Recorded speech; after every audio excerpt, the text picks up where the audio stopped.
So this question was asked on your 23rd of August 2024. Question says, what among the following can be correctly claimed in the light of your assessment rubrics? A point, a tool used to interpret and grade students on the basis of some criteria. A means to increase subjective evaluation by the evaluator.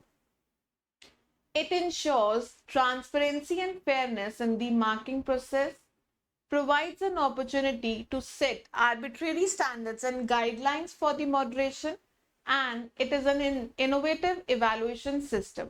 So you have to choose the correct answer कि इसमें से कौन सा answer क्या है assessment rubric से related है. Now ये जो आपका कॉन्सेप्ट है असेसमेंट रूब्रिक्स, ये कौन से सब टॉपिक का पार्ट है in your teaching aptitude? That is your evaluations and your innovative methods of your evaluation system. So जब आप इवैल्यूएशन करते हैं, वेरियस टाइप्स करते हैं, formative, summative, your norm based, criteria based, तो उसकी इनोवेशंस भी आती हैं इवैल्यूएशन सिस्टम में. तो अब क्या ये एक इनोवेटिव इवैल्यूएशन सिस्टम है? जैसे मैंने बोला, जी हाँ, है ना, यूज होता है. ई पॉइंट तो भाई आएगा ही आएगा. तो अगर ई पॉइंट आएगा ही आएगा तो आपको पता है आपका जो आंसर है ऑप्शन नंबर 3 एंड 4 में से होगा. That is your C and your D में से. अब आप देखेंगे ई तो है ही है, इन दोनों में कॉमन क्या आ गया? सी पॉइंट भी क्या है ही है. It ensures transparency and your fairness in your marking process. तो ये ट्रांसपेरेंट भी है, फेयरनेस भी क्रिएट करता है, ये ऑप्शन भी आता है. So we should have a confusion between A and D, है ना. ये आर्बिट्रेरी है या फिर ऐसा टूल है जो इंटरप्रेट करता है, स्टूडेंट्स को ग्रेड करता है on the basis of some idea, some criteria. So now we'll understand the meaning of your assessment rubrics. तो assessment rubrics है क्या? ओवरऑल आपके एक तरह के स्कोरिंग गाइड्स हैं कि आपको जो हम स्कोर दे रहे हैं वो किस हिसाब से दे रहे हैं. ये क्या है? एक स्कोरिंग गाइड है जो स्टूडेंट्स के काम को इवैल्यूएट करता है, स्टूडेंट्स के काम को इवैल्यूएट करता है using some criteria, using some criteria, ठीक है, एंड द परफॉर्मेंस लेवल. तो आप उनकी असाइनमेंट्स, एसेज, प्रेजेंटेशन, प्रोजेक्ट्स, जो भी चीजें हैं आप उनको क्लियर वे में, ट्रांसपेरेंट वे में उनको फीडबैक देते हैं. सो रूब्रिक्स कैसे है? आपने क्राइटेरिया क्या है सेट कर दिया है. जैसे कि अगर आपने कोई भी ऐसे लिखा है, उसकी प्रोनाउंसिएशन कैसे है, उसका स्ट्रक्चर कैसे है, ग्रामर कैसे है, लेवल ऑफ परफॉर्मेंस कि उन्होंने जो ऐसे लिखा है वो एक्सीलेंट है, गुड है, एवरेज है, बिलो एवरेज है, ठीक है, या फिर कैसा है. डिस्क्रिप्टिव्स आप उसके बताते हैं और अब स्कोरिंग बताते हैं, न्यूमेरिक वैल्यू या फिर क्वालिटेटिव लेबल ए बी, ठीक है. सो यहाँ पे क्या है, ये असेसमेंट रूब्रिक्स का क्या है, मेन फंक्शन आता है कि it is a scoring guide.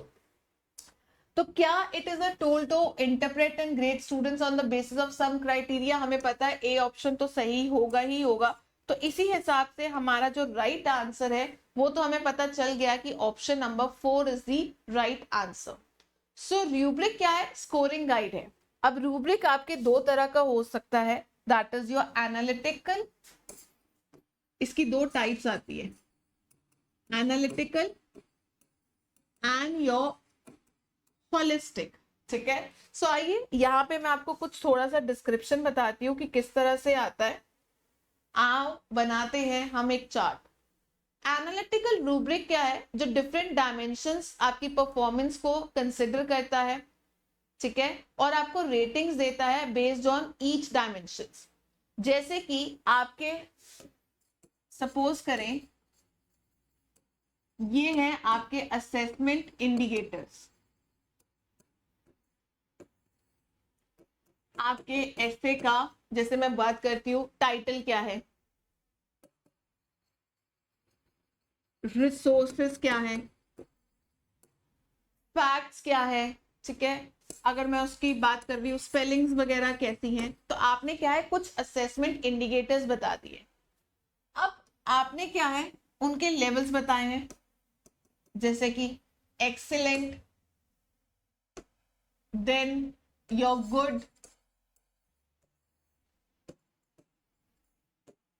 Average, ठीक है, excellent, very good, good, average, और या फिर हम बात करते हैं पुअर। आपने सभी को नंबर दे दिए 5, 4, 3, 2 एंड 1 सो ऑन, क्या है, आपने नंबर दे दिए, राइट। यहां पे आप क्या करेंगे, उनके कमेंट्स लिखेंगे और फाइनली क्या है, आप उनको स्कोर देंगे। ये कौन सा है, that is your analytical rubric. अब आपने बोला एक्सीलेंट में, आपने से टाइटल में लिखा कि अगर टाइटल किसी का ओरिजिनल है, क्रिएटिव है, परफेक्टली कंसिस्टेंट है अपने टॉपिक से, तो आप उसको क्या दे रहे हो, 5 नंबर दे रहे हो। वेरी गुड का मतलब क्या है, टाइटल जो है it is consistent with the topic, topic से कोरिलेट तो करता है बट मे बी ओरिजिनल नहीं है। ऐसे आपने हर इंडिकेटर्स को क्या है, प्रॉपरली डिस्क्राइब कर दिया है, ठीक है। तो अब बाद में जाके कि उसका टॉपिक कैसा है, टाइटल कैसा है, ओरिजिनल है, टॉपिक के साथ कंसिस्टेंट है या नहीं है, उस हिसाब से क्या है आप उसको स्कोर देंगे।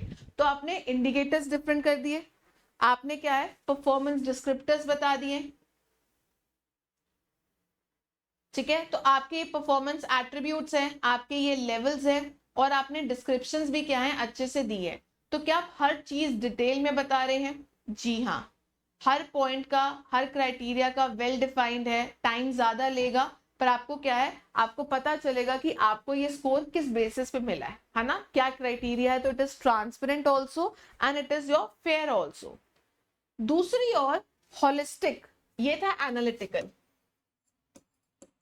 अगर आपने होलिस्टिक रूब्रिक की बात करनी है, आप इतना डिटेल में नहीं जाते हैं, आपने सिंपल क्या है ओवरऑल रेटिंग करनी है, लेवल ऑफ अचीवमेंट, जैसे 5 number, 4 number, 3 number, 2 number, 1 number, ठीक है।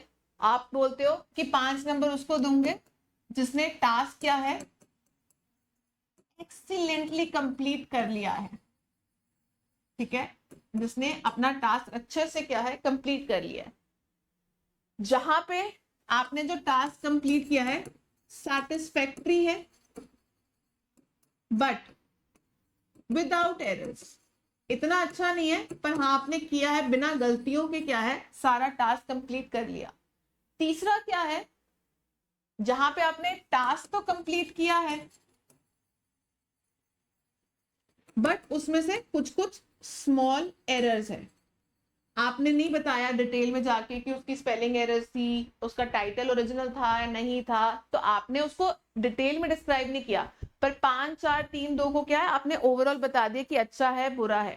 सो अगर आप सिंपल ऐसा करते हैं, ज्यादा टाइम नहीं लगाते, ओवरऑल इवेलुएट करते हैं किसी की परफॉर्मेंस को, that is your holistic rubrics. ये आपका टाइम सेव करता है as compare to your analytical rubrics. तो एनालिटिकल अगर आप असेसमेंट रूब्रिक्स का यूज करते हैं तो ओवरऑल इसके बेनिफिट्स क्या हैं, इनोवेटिव इवैल्यूएशन सिस्टम है, आपको क्लैरिटी देता है ना, स्टूडेंट और इंस्ट्रक्टर्स को दोनों को कि उनकी क्या एक्सपेक्टेशंस है। देन ट्रांसपेरेंसी है कि स्टूडेंट्स को समझ में आता है कि ये उनको पर्टिकुलर फीडबैक क्यों मिला है, पर्टिकुलर ग्रेड क्यों मिला है, आपको फीडबैक भी मिलता है डिटेल तरीके में। So it is use as your learning tool जो आपको गाइड करता है और स्टूडेंट्स को खुद को असेस करने में हेल्प करता है, राइट। सो आइए क्वेश्चन के ऊपर दोबारा चलते हैं। Now the question says which among the following can be correctly claim in the light of your assessment rubrics. So great students based on some criteria A should be the right answer. Subjective है नहीं, to increase the subjective evaluation B point को आप क्या करते हैं eliminate कर देते हैं। ensures transparency and fairness, बिल्कुल सही।